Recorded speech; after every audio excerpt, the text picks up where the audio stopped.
Minutes now into and across on either level. South and Deegan's not perfect, but everything else is worse.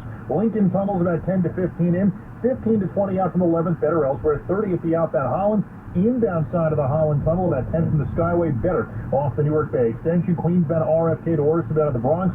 Throgneck, the easiest way from the Bronx back into Queens. In a jam, call the Barnes Firm traffic tip line at 844-JAM-1010. That's 844-JAM-1010.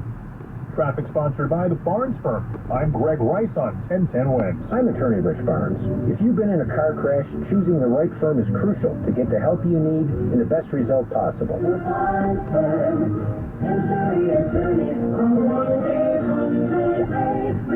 Manhattan, Long Island.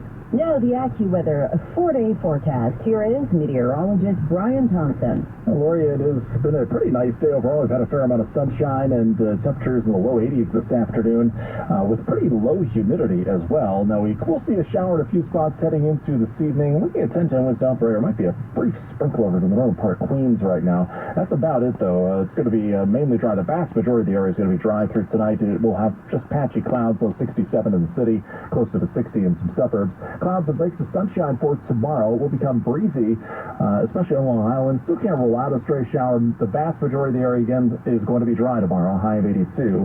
Partly to mostly cloudy tomorrow night, nothing more than a spotty shower, low 66. Clouds with a little bit of sunshine Wednesday. Can't rule out a shower or two then either. High temperature close to 80. And as we get into Thursday and Friday, mostly dry. Highs will be in the low to mid-80s with a partly sunny sky. Now the allergy alert forecast sponsored by ENT and Allergy Associates. Book your same-day appointment online today. And today's outlook is medium-high, with ragweed being the predominant pollen. Right now, it's partly sunny. We're at 82 degrees in Midtown. We're heading down to 67 later tonight. I'm AccuWeather meteorologist Brian Thompson on New York's weather station, 1010 Winds.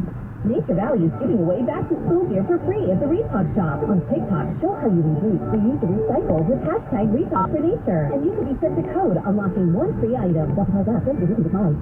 With Nissan 233, the UK has become the first nation to approve a COVID-19 vaccine booster that targets both Omicron and the original virus from 2020. The side effects were described as the same as for the original Moderna booster, typically mild and self-resolving. Moderna says in clinical trials, the vaccine generated a good immune response. It's unclear when the shots would be available to the public.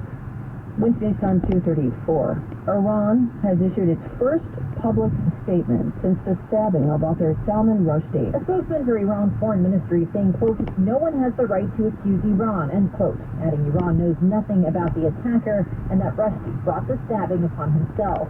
The award-winning author was repeatedly stabbed at an event in New York. He had for more than 30 years faced death threats for his book, The Satanic Verses. Inez Patera, ABC News, at the foreign desk. The Satanic Verses is now #1 on Amazon's bestseller list. And Rushdie's ex-wife, Padma Lakshmi, tweeted that she is relieved Rushdie is pulling through after the stabbing. She says she's hoping for swift healing. Wednesday on 235. It's election eve in Wyoming and Alaska, and it could spell the end of Republican Liz Cheney's career in the House after she made it her mission to prevent Donald Trump from ever serving in the White House again. Liz Cheney certainly faces a steep uphill battle in tomorrow's Republican primary. The latest University of Wyoming poll shows only 28% of likely voters plan to vote for Cheney. You talk to voters, they say they may have voted for Cheney in the past, but they believe she has abandoned them, and they believe she has abandoned former President Trump. Correspondent Steve Futterman. In Alaska, former Governor Sarah Palin is on the ballot for an open House seat, and Senator Lisa Murkowski is seeking re-election to a seat she has held for nearly 20 years. China announced more military drills around Taiwan as another U.S. congressional delegation visited the island.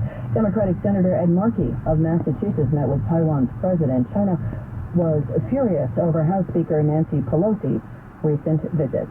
A new report says Facebook's efforts to safeguard election integrity are failing in Brazil. Brazil's hotly contested election is just 7 weeks away, with incumbent President Jair Bolsonaro's campaign once again accused of spreading disinformation on social media. But when the international campaigning organization Global Witness deliberately submitted blatantly false campaign ads to Facebook's monitors, all were approved. This, despite the fact that Brazil is meant to be one of Facebook's more closely monitored countries. Facebook's parent company, Meta,